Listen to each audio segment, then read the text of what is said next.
Olá, amigo internauta que nos assiste pela TV CNSP, da Confederação Nacional dos Servidores Públicos. Você, amigo cidadão, você, amigo servidor. Hoje eu gostaria de falar a respeito de uma reunião que aconteceu recentemente entre representações dos servidores do Judiciário aqui de São Paulo e o presidente do Tribunal de Justiça do Estado de São Paulo, o desembargador José Renato Nalini, que já se encontra em final de mandato. Ele fica só até o final deste ano.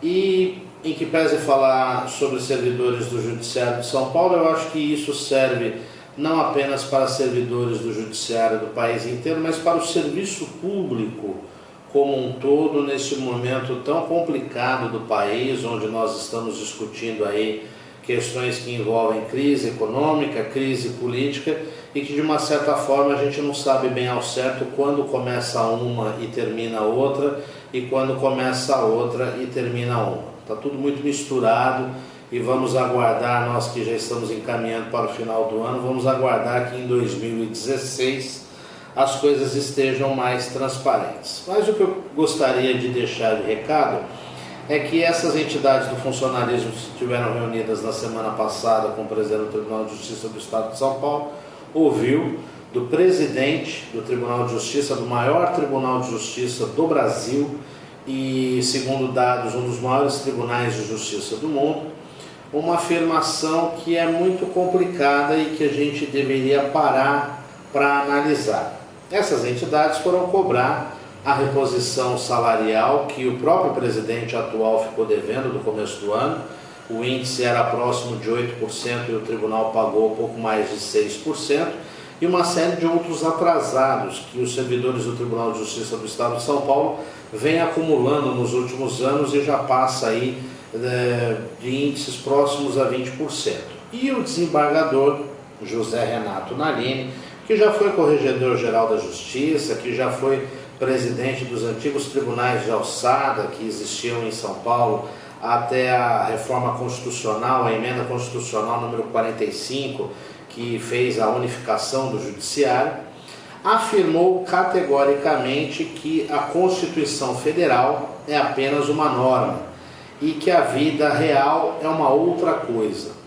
A gente lamenta esse tipo de afirmação, porque é de se pensar, de se presumir que o mandatário do Poder Judiciário do Estado mais rico da nação deveria ter a Constituição Federal não como uma norma, mas sim como uma regra jurídica efetiva, aprovada pelo Congresso Nacional, Assembleia Nacional Constituinte de 1986, 87, até a aprovação final da Constituição de 1988, e ter isso como uma regra clara a ser aplicada a todos os casos, e não apenas quando convém. Então fica muito complicado para você, cidadão que nos assiste, para nós que somos servidores, inclusive do próprio Poder Judiciário, enfim, que norma que a gente aplica? Quer dizer, então você tem uma Constituição que não retrata a vida real. Então, quando interessa, você aplica a Constituição, e quando não interessa, você não aplica a Constituição.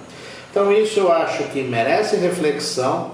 Vamos torcer para que o Judiciário de São Paulo, bem como o Judiciário de todo o país, tenham novos rumos, novos ares. O Judiciário precisa mudar muita coisa. A reforma do Judiciário que aconteceu em 2005, há 10 anos, portanto, ela mexeu em muita coisa, mas ainda não trouxe toda aquela oxigenação, toda aquela modernidade, toda aquela humanização que nós esperamos do Poder Judiciário.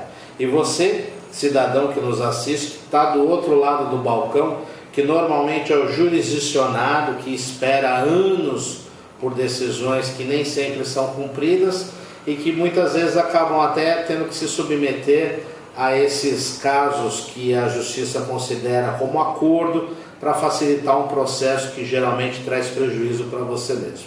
Então fica aqui essa reflexão desta semana e até a próxima, se Deus quiser.